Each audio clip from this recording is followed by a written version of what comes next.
वेद की सुभाषित साहित्यम तृतीय अध्याय वेदक संहिता प्रेणत्र विज्ञानियम अध्याय। प्रथम अश्विनी कुमार का संदर्भ। अश्विनी कुमार देवताओं के भिषक हैं। ये यज्ञवह कहलाते हैं। यज्ञ पुरुष का कटा हुआ सिर इन्होंने जोड़ा था। भूषण के दांत गिरे थे, भंग के नेत्र नष्ट हुए थे, इंद्र को बुझा स्तंभ हुआ था। उन्होंने ही ये सब ठीक किया। खेल नामक राजा की पत्नी विश्पला के पैर पक्षियों के पंखों के समान युद्ध में कट गए थे। अश्विनी कुमार ने रात में जाकर उसे अच्छी तरह चलने फिरने के उपयुक्त लोहे की जंगा बनाकर दे दी। अश्विनी कुमार काय चिकित्सा, शास्त्र चिकित्सा एवं विकलांग चिकित्सा के कुशल चिकित्सक थे, अर्थात मेडिसिन, सर्जरी और ऑर्थोपेडिक्स के में ये कुशल थे। शास्त्र कर्म करने से पूर्व देवनाहरण के लिए शस्त्र कर्म में कटे हुए अंग को संधित करने के लिए और शस्त्र कर्म समाप्त होने पर रोगी को शीघ्र होश में लाने के लिए उनके पास प्रभावी औषधियाँ थीं। इससे उनके शास्त्र कर्म रोगियों को किसी प्रकार का कष्ट न होते हुए निर्विघ्न सफल हुआ करते थे। इसलिए देवताओं से वे पूजित थे और उनके यज्ञ कर्मों में वे हविभार पाते थे। अधिक विवरण के लिए शास्त्र प्रणिधान अध्याय में भोज राजा के मस्तिष्क का शस्त्र कर्म इन्होंने ही किया था। इसीलिए अश्विनी कुमार देवताओं के भिषक कहे जाते हैं।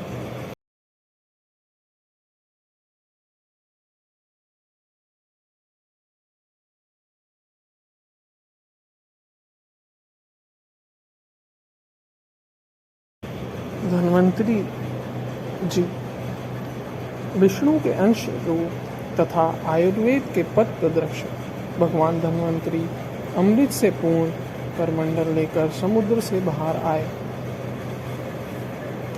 और कहे, देवताओं की जरा, व्याधियां और मृत्यु का नाश करने वाला मैं आदि देव धन्वंतरी काय चिकित्सा आदि अन्य अंगों के साथ शल्यांग का मुख्यतः उपदेश करने के लिए स्वर्ग से इस भूमंडल पर अवतरित हुआ हूँ। धार्मिकों में श्रेष्ठ अमृत महासागर से उत्पन्न हुए भगवान धन्वंतरी से दोनों चरणों को स्पष्ट करके महर्षि सुश्रुत जी ने पूछा। उन्हीं से महर्षि सुश्रुत जी ने आयुर्वेद का ग्रहण किया, अर्थात शिक्षा ली। मूल धन्वंतरी समुद्र मंथन से उत्पन्न होकर स्वर्ग में रहे। वे यही लोक में काशीराज देवोदास के रूप में अवतरित हुए। भगवान धन्वंतरी काशीराज देवोदास के रूप में अवतरित हुए। धन्वंतरी ने अपनी पढ़ाई में शस्त्र चिकित्सा पर विशेष बल दिया था, जिससे सुश्रुत जी उत्तम शस्त्र चिकित्सक बने। परंतु शस्त्र कर्म करने के लिए अश्विनी कुमारों के पास जो प्रभावी औषधियाँ थी, वे सुश्रुत के पास न होने से वह स्वयं को कुशल चिकित्सक अर्थात स्वयं को शस्त्र चिकित्सक होते हुए भी शस्त्र चिकित्सा का क्षेत्र जो था उनका अश्विनी कुमार से काफ़ी संकुचित रहा और उनमें उतनी सफलता न आ सकी। इसके पश्चात शेष भगवान पतंजलि योग सूत्र, व्याकरण महाभाष्य और अग्निवेश संहिताओं का चरक प्रतिसंस्करण करके जिसने मन, वाणी और शरीर इनके दोषों को हरण किया, उस भगवान श्रेष्ठ को मेरा नमस्कार। ऐसा चक्रपाणि ने कहा।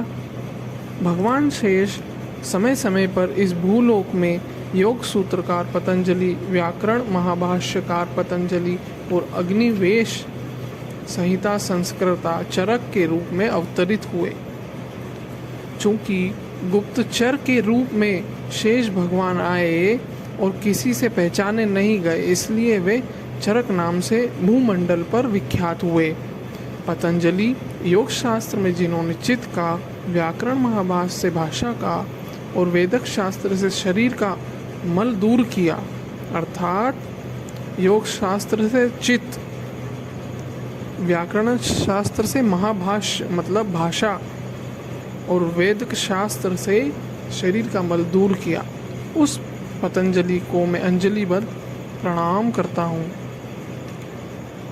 आत्रेय जी कहते हैं, मृगेंद्रियों में जैसे सिंह, सर्प में जैसे अनंतनाग शेष, देवताओं में जैसे महादेव श्रेष्ठ हैं, वैसे वैद्यों में आत्रेय श्रेष्ठ हैं। ब्रह्मा जी का पुत्र मारीच नाम से विख्यात रहा, उसका पुत्र कश्यप है। यह पुत्र कश्यप सुरापान से कश्यप कहलाया। सुरा का कश्यप भी कहा जाता है।